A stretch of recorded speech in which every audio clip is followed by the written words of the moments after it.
Okay, continuation of our lessons about the fallacy. By definition, an argument,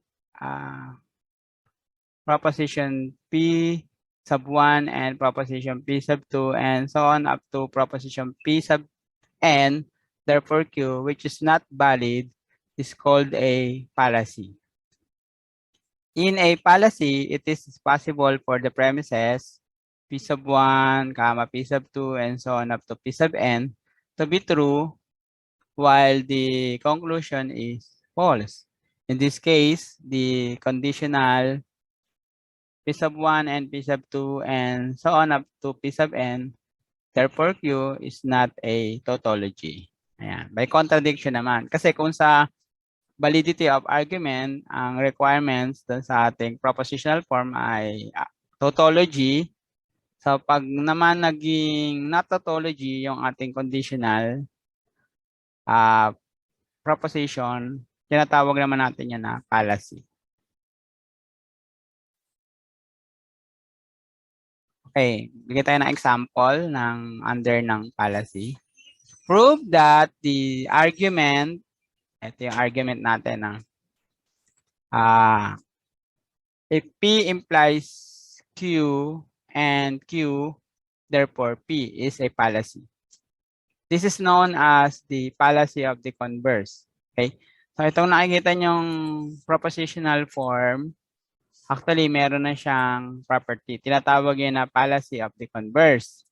Papakita na lang natin yung kanyang proof. Okay? Pwede tayong gumamit ng truth table. Okay, we are going to show that the propositional form is a fallacy by truth table. Okay? So, meron tayong dalawang proposition P and Q for under P, true, true, false, false. Under Q, true, false, true, false. Then, pag kinuha natin ang kanyang conditional, okay, P implies Q. True implies true, true, true implies false, false, false implies true, true, false implies false, true. Then, next, kuhanin naman natin yung conjunction nitong P implies Q and Q. True and true, true, false and false, false, true and true, true, false, true and false, false. Next, ito namang fourth column natin ay kuhanin natin ang kanyang conditional pagdating naman doon sa P. Ito siya. Okay, so mauuna itong fourth column goes or implies to first column. Okay, so true implies true, true. False implies true, true. True implies false, false, false implies false, true. So mapansin natin dito sa ating last column, yung final result natin, merong portion na nagkaroon ng false. Itong third row natin, di ba? So, hindi natin pwede masabi na yung ating result ay tautology. Kasi merong isa, yung third row natin ay nag-false. Okay? So, since yung ating propositional form, if P then Q and Q, therefore P is not a tautology, the argument is invalid and hence a fallacy. Okay? Kasi ang-result natin na tautology. Therefore, it is fallacy.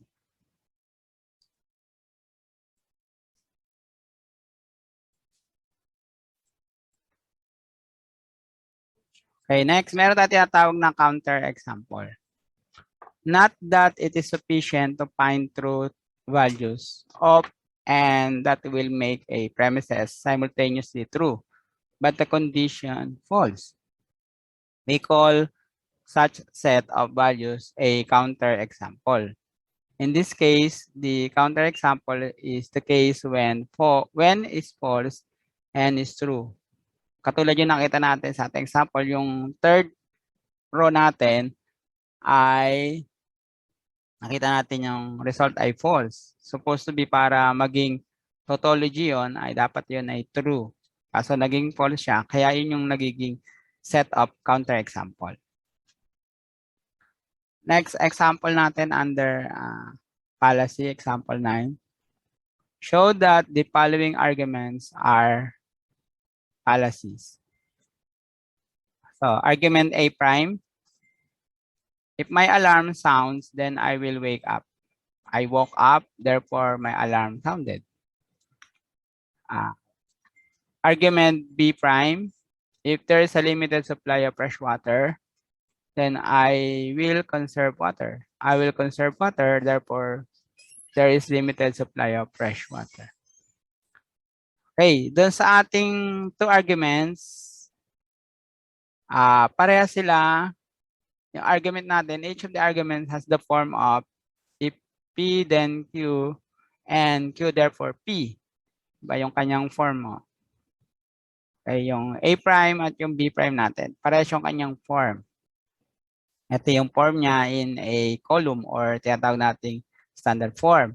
Similarly, to the previous example, each argument is a fallacy of the converse. Tinatawag natin yung fallacy of a converse. Yan. Okay.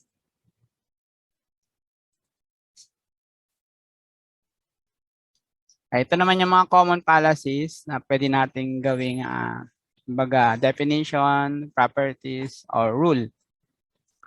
Meron tayong tinatawag na fallacy of the converse, yung kanyang propositional form, yung pinakita natin kanina example. P implies Q and Q, therefore P. At yun, nasa right naman ng kanyang standard form. Fallacy of the inverse,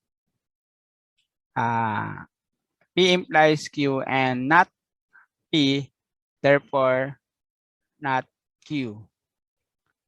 Affirming the disjunct, P or Q and P, therefore not Q. Okay, in affirming of the disjunct. Next, fallacy of the consequent. P implies Q, therefore Q implies R. O dapat to ano, P. O dapat ito ay P. Kumbaga ano lang, baligtaran lang. So Q implies P. Okay, next, denying a conjunct. Okay, not P and Q and not P, therefore Q. Improper transposition. P implies Q, therefore not P implies not Q. Okay? Okay, yan yung ating mga common fallacies. And that's all.